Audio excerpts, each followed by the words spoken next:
지금 은행 규제가 강화되고 있고 주식시장에 자산 거품이 많이 끼었다. 한국 주식 같은 경우는 코로나 이전 이상이죠.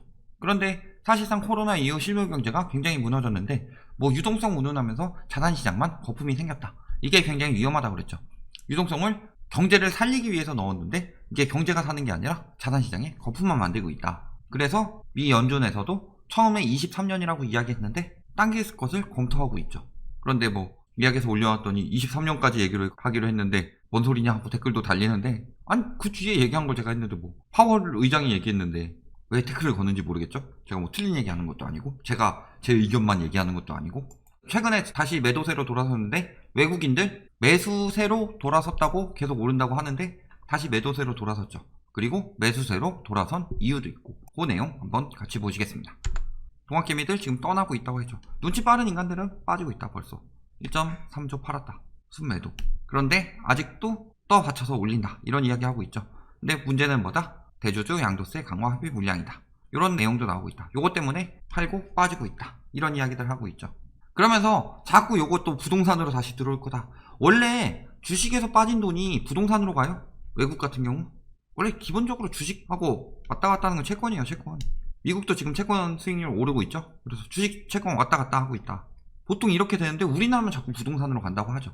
아니 지금 동학개미 중에서 특히 20대 30대 엄청 많이 들어왔죠. 20대 30대가 주식에서 빼서 부동산 살 수 있어요? 근데 자꾸 그쪽으로 뛰려고 하는데 어쨌든 이게 영향은 있다는 거죠. 근데 문제는 뭐예요? 대주주 양도세 강화한다고 해서 팔고 빠진 사람들, 삼성전자에 엄청나게 대주주들이 많았을까요? 회피 물량도 있지만 거품이 이제 빠질 것이라는 생각 때문에 지금 매도한 사람들도 많을 것이다. 이렇게 확인해 봐야 되겠죠. 3억 대주주 요건은 고수한다.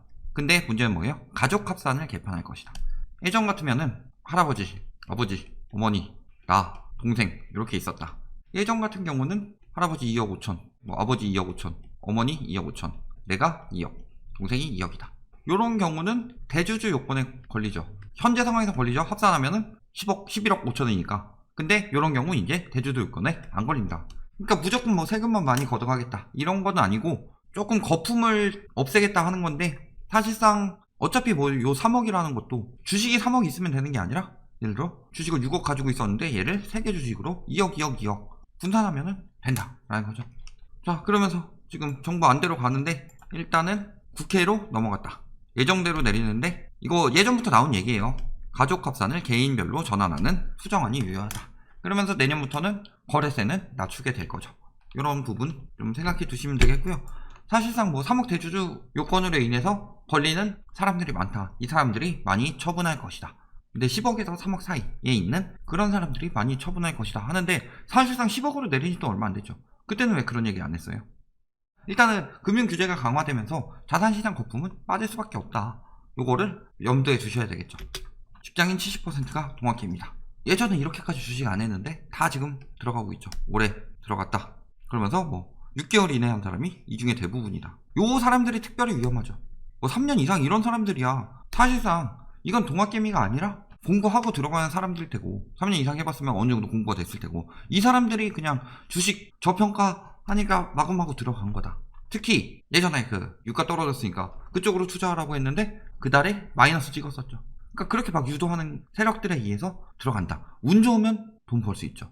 제가 말씀드리는 부분은 뭐예요?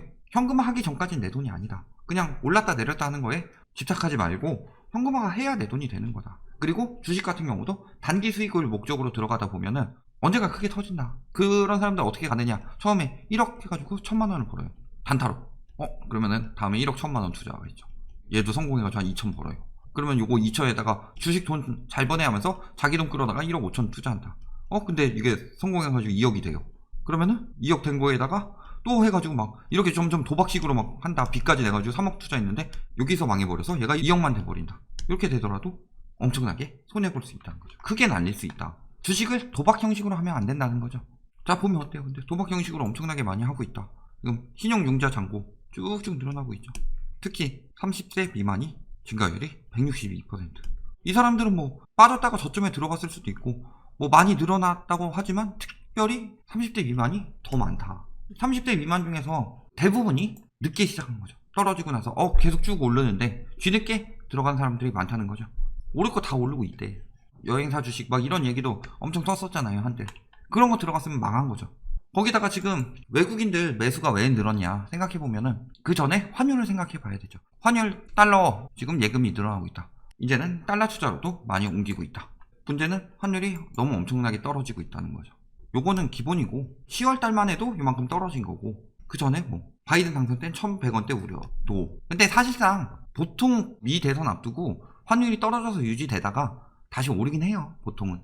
그래서 지금 뭐 사는 사람들도 그때를 노리고 하는 거죠. 통계상으로 보면 그렇게 나온다.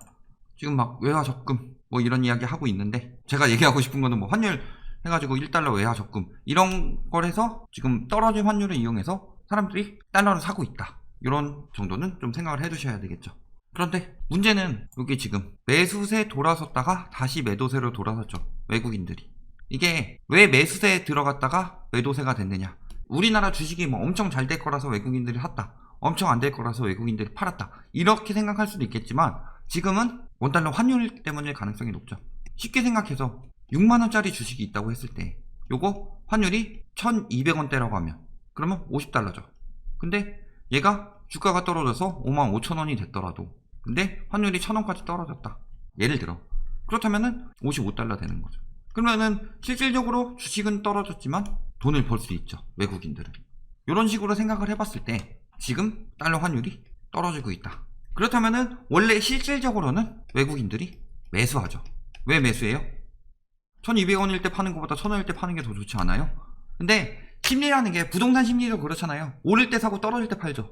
요거 아니고 1130원 정도 하지만 환율이 떨어지고 있으면 더 떨어질 것을 기대하고 산다. 보통은. 그리고 반대로 환율이 오르고 있을 때는 더 오르기 전에 빨리 판다. 외국인들이 이런 심리가 있다는 거죠. 일반적으로.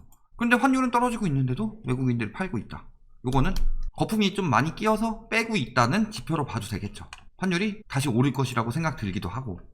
자, 그리고 환율에 가장 큰 영향을 주는 건 원달러 환율이 오른 이유? 위안화 환율이 많이 오르고 있기 때문이죠. 우리나라 그 환율은 위안화 환율에 영향을 많이 받는다. 기축통화가 아니기 때문에 주변 영향 많이 받는데 중국이랑 영향을 많이 받는 나라니까 바로 옆에 붙어 있기도 하고. 그래서 위안화 환율이 오르고 있기 때문에 우리나라 환율도 같이 오른다. 이렇게 보시면 되겠죠. 그런데 문제는 이제 대선 뒤인데 지금이 중요한 게 아니라 지금 국채 금리가 최고치로 오르고 있어요. 그러면서 뭐 대규모 경기 부양한다. 바이든 당선 체제로 지금 많이 바뀌었다는 거죠. 그래서 뭐 2년물 발행하고 하는데도 금리가 상승되고 있다. 자, 금리가 상승되고 있다. 채권 금리가 상승되고 있다. 무슨 소리예요? 사실상 원래 기준금리 따라가기 마련인데 기준금리 낮춘 지 한참 됐지만 하락해 보이다 다시 지금 올리고 있다. 그리고 주식 좀 빠졌죠. 왜 주식에서 채권으로 가요? 일단 누가 당선될지도 모르고 어떻게 시장이 변할지 모르니까 일단 안전자산인 채권 쪽으로 가고 있다. 누가 당선되든 간에 엄청나게 유동성 풀 것처럼 이야기하고 있죠. 채권으로 일단은 빠지고 있고 그 다음에 뭐 아까 얘기했지만 뭐 바이든 대규모 부양책 쓴다 라고 하고 있지만 뭐 경기가 회복될 수도 있고 코로나 다시 확산할 수도 있죠. 이야기했지만 자산시장에 거품이 끼었는데 이런 거 터지면은 예를 들어서 주가도 엄청나게 올랐는데 기업이 망해버려요. 그럴 수도 있죠. 지금 어차피 확진자가 엄청나게 늘어나고 있고. 그래서 계속 뭐 엄청나게 투자할 것처럼 이야기하는데 쉽게 생각해서 미국도 똑같아요. 공화당하고 민주당. 자산시장 거품을 보통 그대로 두고 보진 않는다. 제가 이야기했지만 지금 경기 회복을 위해서 유동성을 풀고 기준금리를 낮추고 지원을 들어갔다. 근데 이게 다 경기는 안 살고 자산시장만 뻥튀기 시키고 있더라. 그렇다면은 제가 저번에 이야기했지만 연준에서도 이런 결과를 우려하고 있기 때문에 금리를 23년까지 동결하겠다고 했는데 그 이전에 올릴 수도 있다라는 발언이 나오기 시작했죠. 그리고 바이든 당선했을 때 오히려 금리 인상 시기가 더 빨라질 수 있다. 이런 이야기하고 있죠. 그러면서 이야기했던 게 최소 23년이라고 그랬는데 뭐 1, 2년 정도 당긴다라고 하는데 더 당겨질 수도 있다는 거죠. 예를 들어서 이렇게 생각했는데 여기까지는 일단은 23년까지는 최소 간다. 바이든 가더라도 라는 건데 사실상 그러니까 지금 트럼프보다는 바이든이 당선됐을 경우가 더 금리 인상이 빨라질 수 있고 그렇다면은 더 빨리 자산시장의 거품이 꺼질 수 있다라는 거죠. 그리고 23년에 꼭 거품이 23년에 꺼진다는 게 아니죠. 예전에는 뭐 저금리 때는 안 무너졌나요? 떨어질 때는 저금리 때도 떨어져요. 다른 영향이 있게 된다면. 거기다가 부유세, 대피령 다 똑같아요. 미국도. 왜? 자산시장 거품 생기면은 세금 때려야 돼요. 그건 우리나라만 생긴 거 아니죠. 부동산 넘길 거 조언하고 있다. 늘 똑같은 이야기 하고 있어요. 우리나라가 부동산에 대한 미친 불패 심리가 있어서 그러지 미국도 마찬가지다. 부동산 같은 경우 영향 많이 받는 경우 VS A란으로 부동산에 대한 40% 중과세. 그리고 미국은 이미 떨어지고 있는데 중과세에 들어간다. 미국도 거품 빠지고 있는데 중과세에 들어가게 되면 거품 더 많이 빠질 거죠. 그리고 지금 걱정 얘기가 많죠. 글로벌 금융자산 가격 동조화. 금융위기 때보다 35%나 높아졌다. 금융위기 때보다 더 높아졌다. 지금 위기 터졌을 때 팍 치고 올랐죠. 그 뒤로 차츰차츰 떨어지고 있었는데 또 팍 치고 올랐다. 금융위기 때 0.58인데 올해 9월 0.78로 더 높아졌다. 이거 뭐예요? 주가 고평가된 상태고 역사적으로 높은 수준이다. 금융위기 때도 고평가됐었죠. 우리나라도 마찬가지였죠. 우리나라 근데 그때는 주가는 별로 닷컴 버블 때처럼 막 튀진 않았는데 지금은 닷컴 버블 때처럼 더 위험하다는 이야기를 제가 많이 얘기했어요. 그때 한 상품의 수익률이 떨어질 때 다른 상품에서 이를 상쇄하는 방식으로 해야 되는데 지금 서로 동조화되고 있다. 라는 건 무슨 소리예요? 여기든 저기든 다 지금 자산 거품으로 일단 때려박고 있다. 그런데 이게 터지게 되면은 거품 붕괴다. 이렇게 되는 현상이 되겠죠. 자, 그래서 요즘에 도주로 찾는다. 이런 식으로 지금 하면서 뭐 로또는 어차피 운이고 도박은 뭐 하지 말아야 되지만 주식해야 된다. 이런 식으로 이야기하고 있죠. 집값 급등해서 코로나까지 해가지고 다 요렇게 돈 벌려고 한다. 그러니까 어쩔 수 없는 거다. 앞으로 더 벌릴 거다. 그래서 뭐 도박 중독 세터 엄청 오르고 주식 엄청 오르고 복권 엄청 오르고 뭐 이런 식으로 이야기하고 있죠. 근데 쉽게 얘기해서 지금 뭐예요? 도주로가? 주식만 봐도 도주로죠. 주식이 로또 맞길 바라면서 도박처럼 하고 있죠. 이러다 망한다. 뭐 예시 많이 나오는 게 빅히트 같은 경우 생각 없이 들어갔다가 남의 말 믿고 들어갔다가 물린 사람들 많죠. 늘 이야기하지만 주식이 단기 투자고 부동산은 뭐 장기 투자고 뭐 이런 식으로 접근하면서 뭐 사람들을 홀리는데 주식이야말로 장기 투자예요. 장기적으로 보고 자금 같은 경우야 단기적으로 들어갔다 단기적으로 뺄 수도 있지만 그거는 황금성에 따른 특징일 뿐이지 장기적으로 보고 들어가야 돼요. 저 회사가 잘 돼야지 내가 돈을 버는 그런 형식으로 들어가야지 뭐 진짜 공부 많이 해야 되고 남들 오른다니까 오른다 라고 해서 무작정 들어가다가 망할 수 있다. 결론 늘 하는 얘기 첫 번째 똑같습니다. 공부하지 않고 함부로 하지 마라. 미국 같은 경우는 그래도 고점에서 조금 떨어진 형식인데 우리나라 같은 경우는 코로나 이전보다 이상하게 더 올랐다. 환율이 떨어지고 있는데 보통 환율이 떨어지면 외국인들이 매수하는데 지금 환율이 떨어짐에도 불구하고 외국인들이 매도한다. 주식이랑 관련 없이 주가는 유지돼도 환율이 떨어지게 되면은 이익 보기 때문에 환율이 떨어지는 상황에서는 일단 외국인들이 가지고 있는데 그럼에도 불구하고 매도하고 있다. 지금 세계적으로 달러 환율이 떨어지고 있기 때문에 외국으로 많이 투자하고 있는데도 오히려 반대로 이런 상황에서 무리하게 서학개미니 하면서 들어갔다가 망하는 경우도 많죠.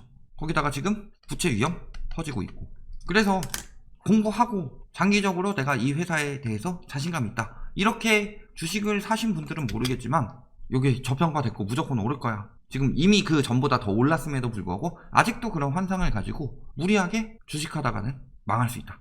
모든 금융은 공부해야 되죠.